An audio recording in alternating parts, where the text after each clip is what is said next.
races différentes de chiens reconnues par la Fédération cynologique internationale. Et que ces 340 races canines sont regroupées en 10 groupes différents. Le groupe regroupant les chiens d'arrêt, c'est le 7e groupe.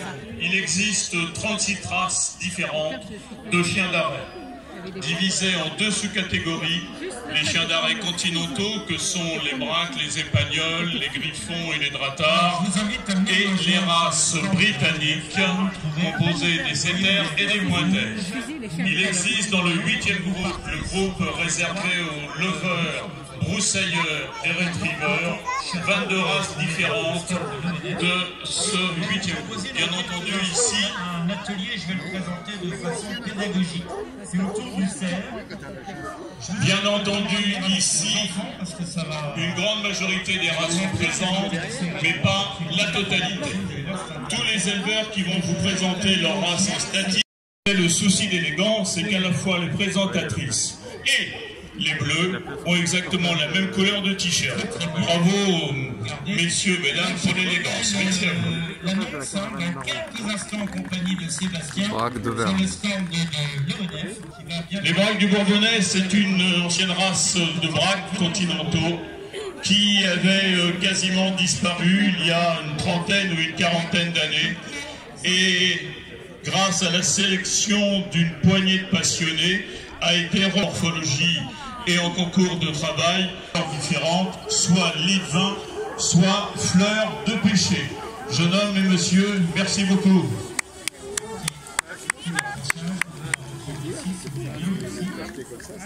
Le braque français, ou plus exactement les braque-scognes, qui est le premier chien que vous voyez, qui est le grand braque français, et le type pyrénéen, qui est le braque français de petite taille. Ce sont, comme beaucoup de nos races, des chiens qui, à l'origine, n'étaient pas des chiens extrêmement rapides. Cette fois-ci étrangère, le braque hongrois ou Vizsla. Il existe 2 variétés de braque hongrois.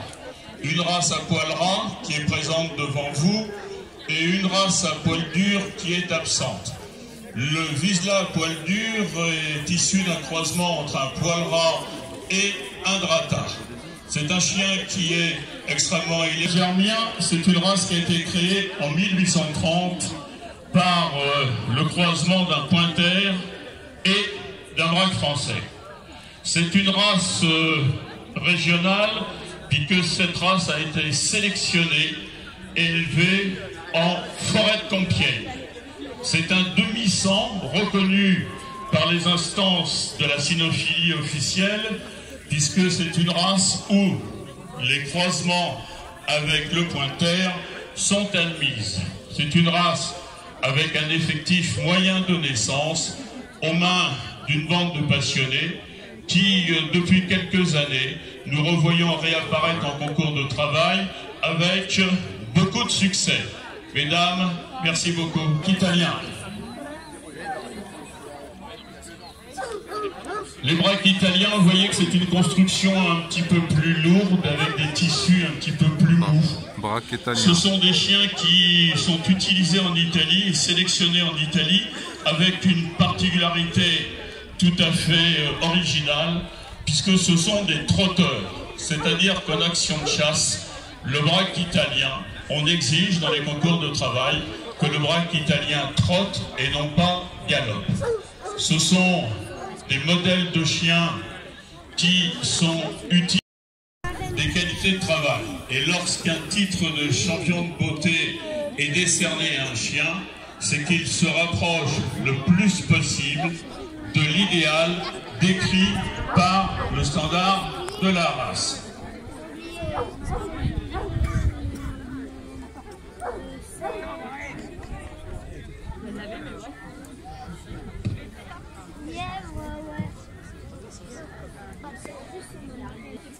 Le braque de Weimar est un chien que vous connaissez certainement, qui est un chien qui a été extrêmement à la mode en fonction de sa morphologie et qui était utilisé principalement, il y a encore quelques années, comme un chien de compagnie.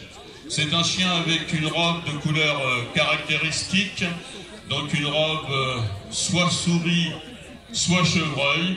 Il existe également une variété à poil long qui n'est pas présente sur le site aujourd'hui. Accéléré puisque nous avons bien évolué devant vous, mais comme il y a 45 minutes de retard, eh bien, on va essayer de rattraper le retard, mais par respect pour les éleveurs qui sont présents, par respect pour les éleveurs qui présentent leur race depuis 2 jours, le chien idéal du chasseur rural.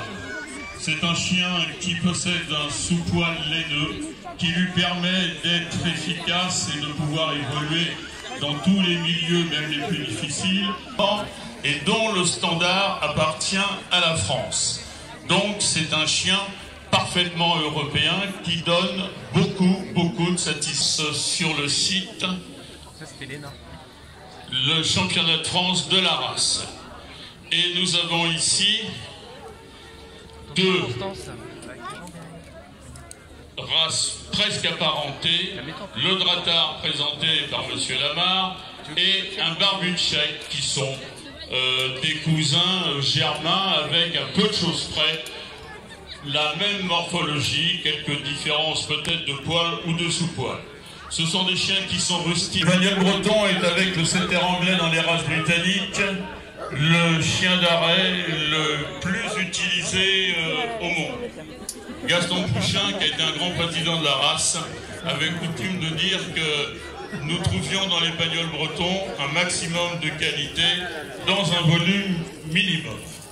L'imagerie populaire, pour beaucoup de gens, vous pensez que les bagnoles bretons est toujours orange et blanc, comme le spécimen des chiens d'arrêt britanniques pour améliorer non seulement sa résistance mais également sa rapidité, ce qu'a donné aujourd'hui ce champion.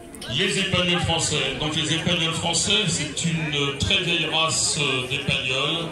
Ce sont des chiens comme beaucoup de races continentales qui ont dû s'adapter aux conditions de la chasse moderne et donc dont la morphologie a été améliorée par un allègement des tissus, par un allègement de la morphologie et par une construction osseuse beaucoup moins prononcée que lors de... Donc il est aujourd'hui admis que l'épagnol bleu de Picardie est très certainement issu d'un type d'épagnol à robe noire et grise qu'on rencontrait en Picardie, dans la vallée de la Somme et dans la vallée de Lottie au XIXe siècle. C'est un chien qui a été croisé avec des chiens britanniques et notamment avec des setters Blue Belton, c'est-à-dire des setters noirs et pions, des chasseurs de l'Oise. Donc l'épagnol picard est une variété régionale qui a été créée à partir de l'épagnol français et qui est également utilisé dans tous les biotopes avec toujours un modèle allingé qui le rend apte à travailler dans les terrains les plus difficiles. Il y a aujourd'hui moins de naissances d'épagnols picards que de bleus de Picardie. Cet épagnol picard, vous voyez qu'il y a cette espèce de touffe de poils sur le sommet de la tête qui lui donne un petit côté comique. C'est une race qui avait presque quasiment disparu il y a quelques années. Les épagnols allemands, merci.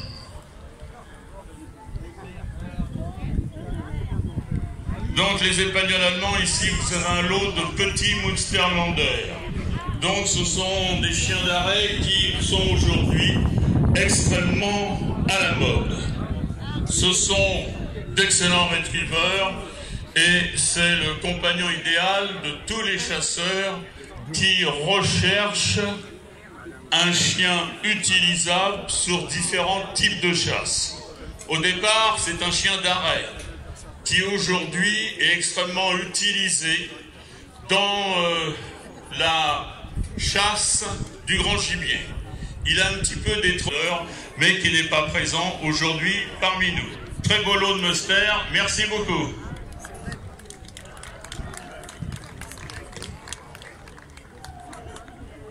N'oubliez personne dans les conditions. Aujourd'hui, à peu près une centaine de mètres, il y a une portée de fusil devant le chasseur. Et il existe une deuxième section parmi les chiens du 7e groupe ce sont les chiens issus des races britanniques. Le groupe des races britanniques est composé de 4 chiens, 3 races différentes de setter, et setter.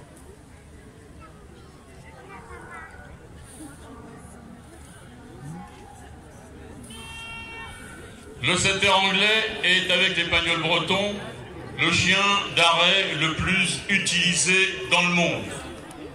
Et il n'y a jamais de mystère. Si on utilise beaucoup du setter anglais ou d'autres races, c'est parce qu'ils donnent sur le terrain d'excellents résultats et d'excellente satisfaction à leurs éleveurs et à leurs propriétaires.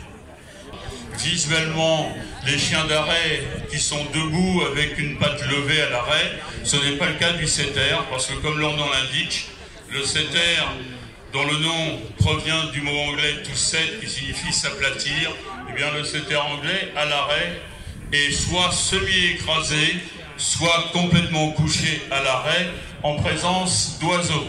C'est lié à une caractéristique morphologique particulière, puisque les setters anglais ont un numérus ici, qui est extrêmement angulé, ce qui leur permet de courir près de terre en rasant le terrain, exactement comme chassent les chats. C'est une des caractéristiques de cette race, et ce sont des chiens qui, avec les autres races britanniques, eh bien, sont parfaitement utilisés et avec beaucoup de succès, notamment ce qui fait d'ailleurs leur succès, à la chasse, à la bécasse.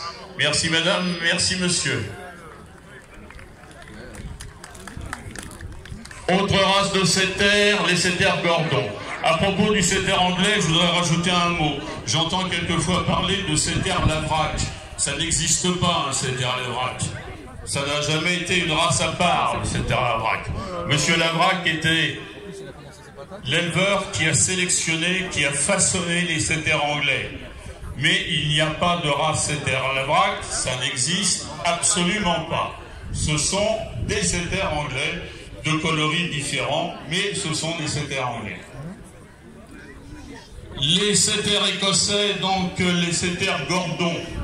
Les setters Gordon ont été sélectionnés en Écosse par le duc de Gordon, qui prenait l'arrêt britannique le pointer.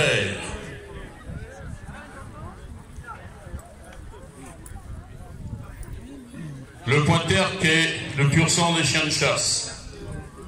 Si le setter chasse en félin et si c'est un diplomate, le pointer est un athlète.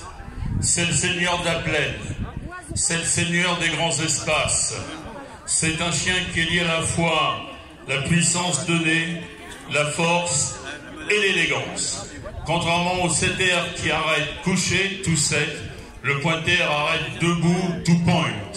C'est un chien qui doit courir avec une propulsion et une traction extrêmement importante, qui est extrêmement rapide dans ses allures, et qui, comme ses cousins setters des races britanniques, ce sont des chiens qui ont été créés pour chasser vite et pour chasser loin des conducteurs.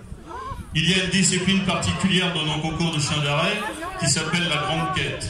La grande quête, ce sont des chiens qui chassent à 600 mètres de chaque côté, ce qui veut dire qu'un lacet d'un chien de grande quête britannique, ça fait 1 kilomètre.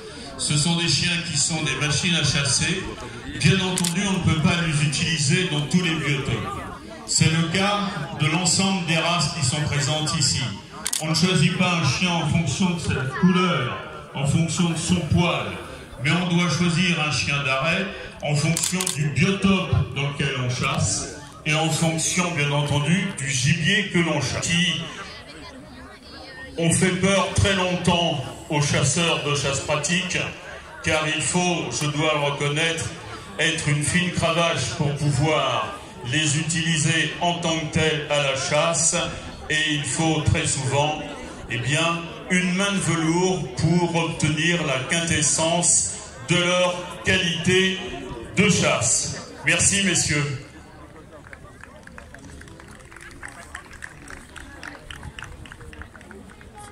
Après les chiens du 7e groupe, les chiens du 8e groupe.